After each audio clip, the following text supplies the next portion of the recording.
the technical schematics of what is supposedly what a deity wants, following guidelines of sacred geometry. It has become robotic, mechanical, ritualistic, a cheap copy of the original awe-inspiring creation.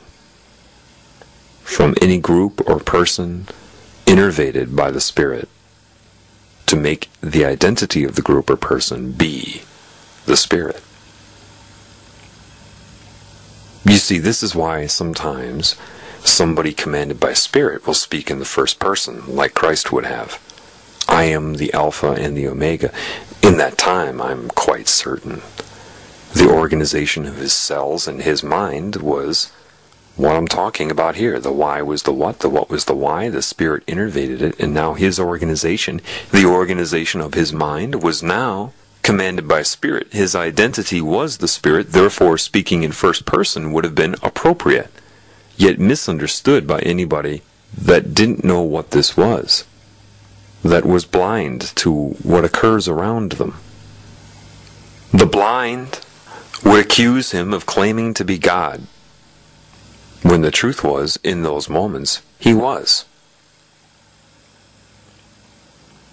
The truth is, you see this in the animal kingdom. The Spirit shows up. It cannot be an expression of the ego. When this happens, it's when the ego and the structure of the body and everything is organized around the love of Spirit. This bursting into song. Why do they say bursting into song? Because the creative Spirit is a burst. It is a burst of awe, a burst of incredible, explosive, creative love expression. This is love. Instead, they've turned this into written down lyrics and notes, where people try out for the chorus and sit around and practice. That has become mechanical, robotic, dead. Raising the dead means nothing more than reorganizing the dead around the love of Spirit. Reorganizing consciousness around the creative Spirit. It means nothing more than that. People go to church ritualistically. Spirit is explosive and spontaneous. It erupts with love and expression and originality. Church is not a building that you go to once a week, or how many other times you go, and mindlessly mouth words that have been pre-written. There's nothing creative about that. That is anti-Spirit.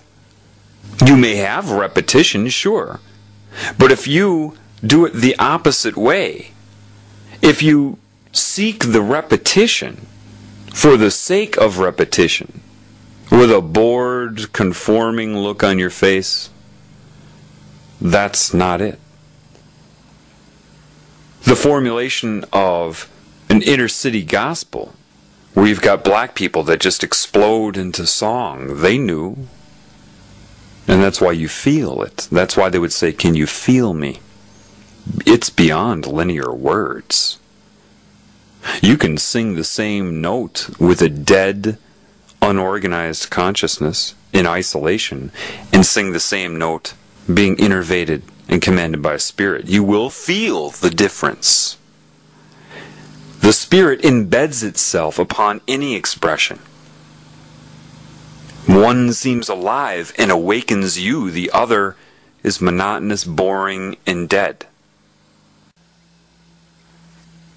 This is the main reason that people are so turned off by these evangelical preachers. Why? What are they doing? At some point they observed, like artificial intelligence taking observance of somebody who had this church form inside of them, saw their expression and tried to mechanically copy it. That's why their accent sounds so weird. And God loves you. Yes, yes, yes. Because they noticed a change in resonance or something in somebody who's really commanded by Spirit. So they, yes, Jesus Christ. And it's sickening. It is so blatantly disingenuous and mechanical. to anybody alive. Now, anybody that's not currently being infused with spirit, to them, it's something neat. I guess, with brainwave entrainment and the music they use in their churches and all their methods of manipulation, I guess that phony, disingenuous act passes somehow for truth. God's gonna be with us today. Feel the love of Jesus. You feel the Lord here with us today. I'm quite certain that Christ wouldn't have spoken that way. Anyway, this is why mindless mouthing of words isn't it. You can see the goal. If you go sit by a lake and look at the animals and the people and the life forms, you can appreciate that which was already created. The problem is that a lot of people have become ritualistically focused on looking at pre-existing creations, whereby they lose their own creativity. Life is ongoing. If you remain focused on that which was already created, and only on that, then you're missing the element. Church is the organization of consciousness and structure around spirit that is spontaneous, explosive, awe-inspiring. You cannot know when it will show up, nor can you force it to show up. The ego has no control over love, and it's only resisting itself when it tries to do so. If you intend for love of spirit, that which loves all of you in everything that you see, regardless of its current state of existence, because it doesn't matter how warped somebody's mind is. If it's innervated by spirit, it will be organized around spirit. They will take great joy in their very existence when that happens. Therefore, what is heaven? Heaven is when there is pure beauty inside of you because of the organization of you in command around spirit.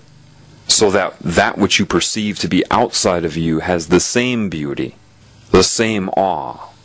Life that you see symbolically is just a template. Instead of trying to control your experience, let yourself know the experience occurs anyway, so it is really what you take from it. When you are innervated by spirit, what you take from it is awe.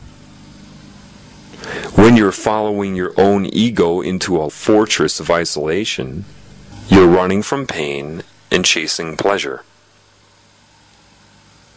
One is alive, one is consciously dead. So what's the difference between life and death? If consciousness is eternal, being conscious doesn't necessarily mean you are alive. To be alive is to be expressive and creative, and in utter appreciation of all the creations around you and the